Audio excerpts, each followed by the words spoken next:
Aaron Hernandez was a human highlight reel, a physical freak who could outrun safeties and overpower linebackers. He had a $40 million contract and a house in the suburbs. But while he was catching touchdowns from Tom Brady, he was allegedly living a double life that would make a cartel boss sweat. The arrest for the murder of Odin Lloyd was just the first domino. Suddenly, cold cases from years prior started bubbling to the surface. Hernandez wasn't just a player with a temper. He was a man operating in a fog of paranoia and violence. The most chilling part isn't just the crimes, but what was found after he took his own life in a prison cell. Doctors examined his brain and found a level of CTE, chronic traumatic encephalopathy, usually reserved for men in their 60s or 70s. Hernandez was 27. His brain's ability to regulate impulses, judgment, and rage had been physically eroded by the very game that made him a millionaire. It raises a haunting question. Where does the athlete end and the monster begin? But if you think Hernandez was an anomaly, a one-off glitch in the system, you haven't looked closely enough at the history of the league. Because while Hernandez was a modern tragedy, the 70s produced a story so bizarre, it feels like a fever dream. Imagine a player who didn't just lose his way, but joined a literal death cult. Robert Rozier's NFL career with the St. Louis Cardinals was forgettable, a blip on the radar of professional sports, but his post-football life was unforgettable for all the wrong reasons. After washing out of the league, Rozier found the Brotherhood, a cult led by a man calling himself Yahweh Ben Yahweh. The entry fee wasn't a monthly subscription. It was a life. To prove their devotion, members were tasked with killing white devils to earn their place. Rozier didn't just participate. He became a prolific executioner, eventually confessing to 7 murders. He went from the sidelines of a football field to the inner circle of a killing machine. This wasn't a case of brain trauma. This was a radicalization that turned a former professional athlete into a cold-blooded assassin. It serves as a reminder that the transition from the structured high-adrenaline world of the NFL to the real world can be a vacuum that some men fill with the darkest ideologies imaginable. But sometimes, the violence isn't a slow burn or a cult initiation. Sometimes, it's a sudden explosive snap that leaves an entire community in mourning.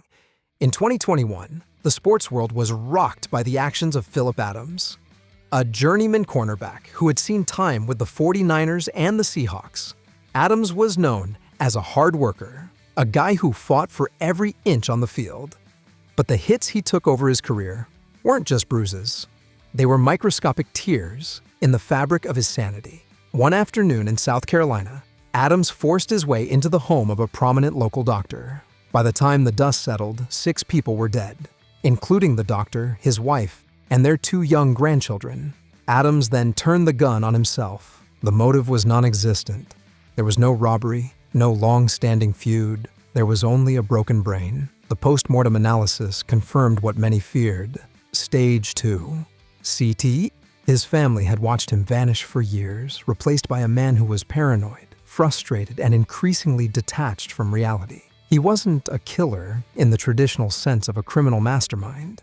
He was a biological casualty of a sport that asks men to use their heads as battering rams. It's a tragedy that forces us to look at every tackle differently. But while Adam's story is one of a broken mind, other stories are defined by a chillingly clear sense of purpose. You can't talk about this topic without the name that defined a decade of legal drama. O.J. Simpson was the gold standard. He wasn't just an NFL legend. He was an American icon, a movie star, and a pitchman who seemed to radiate charisma. Then came the white Bronco, the bloody glove, and a trial that divided a nation. While the trial of the century ended in an acquittal, the civil trial found him liable for the deaths of Nicole Brown Simpson and Ron Goldman. The sheer brutality of the crime, a frenzied, rage-filled stabbing, stood in total contrast to the smiling man in the Hertz commercials. Decades later, experts like Dr. Bennett Omalu suggested that the juice almost certainly suffered from the same brain degradation as Hernandez and Adams. Simpson's life became a long, strange downward spiral of legal troubles and odd behavior. But the central mystery remained. How does a man adored by millions become the lead suspect in a double homicide? Whether it was the ego of a superstar or the pathology of a damaged brain, the O.J. saga remains the ultimate cautionary tale of how far the mighty can fall. But while O.J.'s case was a media circus, some NFL players were committing crimes that were much more calculated and transactional. Take Ray Caruth, a first-round draft pick for the Carolina Panthers. He had world-class speed and a bright future. But Caruth didn't want the responsibilities that came with his personal life. In 1999, he orchestrated a hit on his pregnant girlfriend, Sherika Adams. This wasn't a crime of passion or a snap caused by head trauma. It was a cold, calculated business decision to avoid child support. He hired a hitman to follow her car and open fire while he blocked her path in his own vehicle. Sherika survived long enough to call 911 and identify him, a heroic act that ensured justice was served. Caruth's attempt to flee involved hiding in the trunk of a car at a motel, a pathetic end for a man who was once a local hero. He spent nearly 20 years in prison, leaving behind a son who was born with permanent disabilities because of the attack. Caruth represents the segment of these stories where the NFL didn't create the monster. It just gave the monster a platform and a paycheck. And then there are the ghosts, the players who committed crimes that stayed hidden for decades. Eric Naposki played linebacker for the Colts and the Patriots. He was a tough, physical presence. But for 15 years after he left the league, he lived with a secret. He had been the gunman in a 1994 murder-for-hire plot.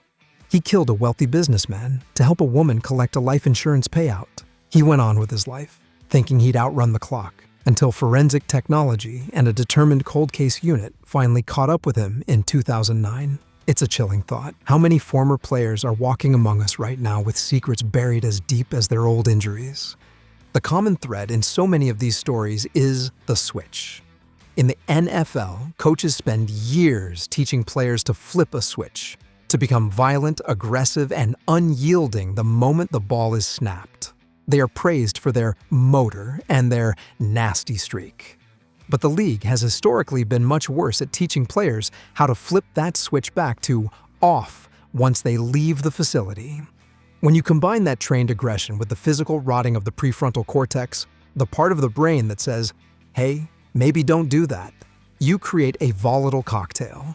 It's easy to label these men as psychos and move on, but the reality is much more uncomfortable. It's a conversation about the cost of our entertainment. We cheer for the big hits, the decleaters, and the jacked-up segments. But we don't often see the 40-year-old man who can't remember his kids' names, or the 30-year-old who feels a mounting irrational rage he can't explain. The cases of men like Anthony McClanahan, who was charged with the brutal murder of his wife in 2017, often feature a defense centered around these very brain injuries. It's a legal and moral minefield. As we look at the list of players who took this dark turn, we have to ask ourselves, is the game changing enough? The NFL has introduced new helmet technology, guardian caps in practice, and stricter concussion protocols. But for the men we've discussed today, those changes came too late. Their stories serve as a grim ledger of the sport's dark side. From the cult killings of Robert Rozier to the tragic, confused violence of Philip Adams, the path from the end zone to the prison cell is shorter than we'd like to admit.